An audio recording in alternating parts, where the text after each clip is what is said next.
Hi, welcome back to the inside of my head, where I'm looking at my top 5 creatures that I want to see in GSP Season 2. Actually, it only ended up being 4, but 4's a good number too. Anyway, make sure to beat that subscribe button.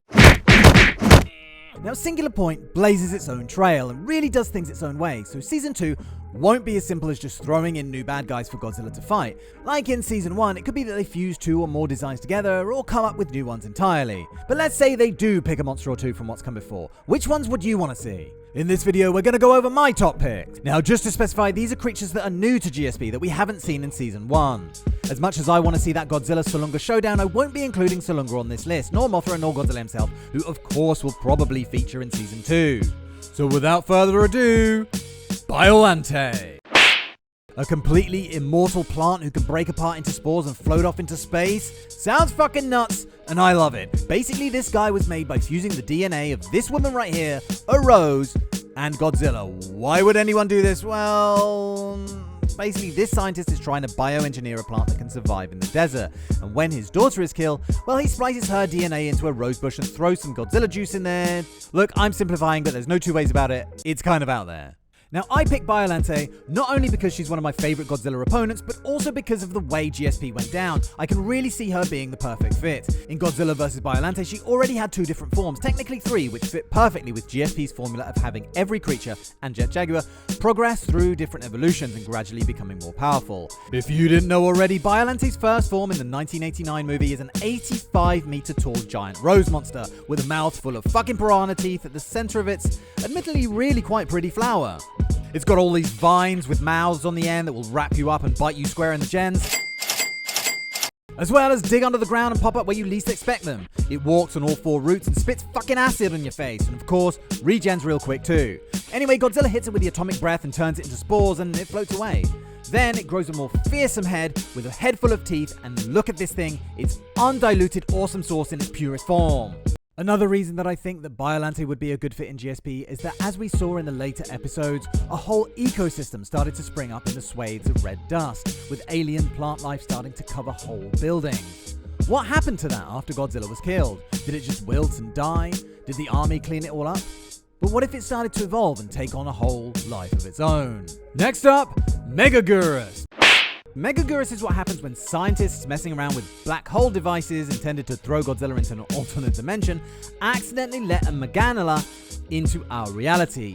That lays an egg full of several Meganulons, which turn into a swarm of Meganula and attack the G-Man and steal some of his energy to give to their queen, who then broke out of her cocoon to become Megagurus. Now, this is on the list purely because of how badass it looks, but it's also a pretty powerful villain who can fly at Mach 4. But even more impressive than that is that she accelerates so fast that it appears that she is disappearing into a blur. This fast flight can short out nearby electrical equipment and deafen the absolute shit out of you. She has a stinger that can drain energy from her opponent and blast it back out as an energy ball. I put this on the list because of GSP's repeated references to multiple dimensions. With Archetype being a multi-dimensional element, you could just keep Megagurus' backstory as is and have the scientists messing around with its multi-dimensional properties and accidentally let the first Meganula through. Next up, Destroyer. Potentially Godzilla's most powerful enemy, or at least in the top 3 most powerful enemies, this is another kaiju that has multiple forms: micro form, crawl form, juvenile form, aggregate form, flying form, and the terrifying perfect form. Basically, the Oxygen Destroyer from Godzilla 54 awoke and mutated a species of crustacean that had been long dormant underneath the Earth's crust for billions of years. Long story short, they started feeding on fish, but they started getting bigger and bigger and turning into their juvenile forms, which in turn merged into a single form referred to as the aggregate form. He kills Godzilla's son, but not before extracting some of Godzilla's DNA, which he uses to evolve into his perfect form, where he almost pushes Godzilla to the brink.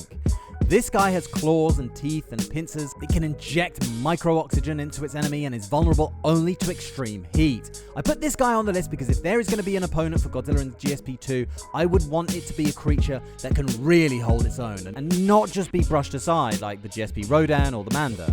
Number 1 is Batra. Every decent character has their own black evil versions. Dark Link, Dark Samus, the Dark Mr. Normal you're gonna have to wait for that one. Batra is the evil version of the Queen of the Monsters, Mothra. Very briefly speaking, Batra was created by the Earth itself 12,000 years ago.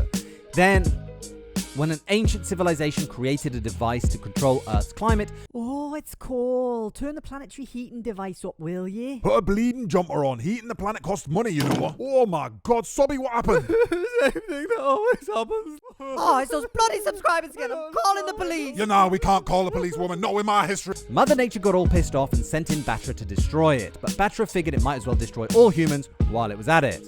It's been described as a flying battle tank, being bigger and heavier than Mothra, armored to the nines. It's got an energy attack that blasts out of its horn, another that blasts out of its eyes, and in its larva form, it can even stand upright to take on Godzilla.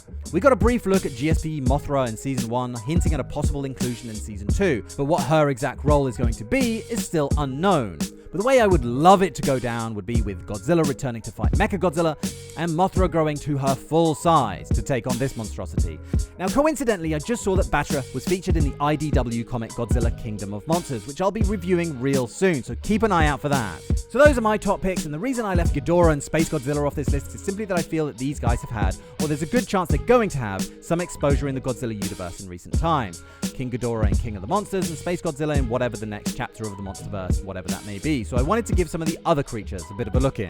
So like I said, I've just started reviewing Godzilla Kingdom of Monsters, and if that goes well, I'll do a couple more of the IDW comics. Stay tuned for more GSP stuff coming very, very soon. And until then, let me kindly invite you to get out of my head. Thank you very much for watching, and I will see you very soon for the next one. Cheerio, bye!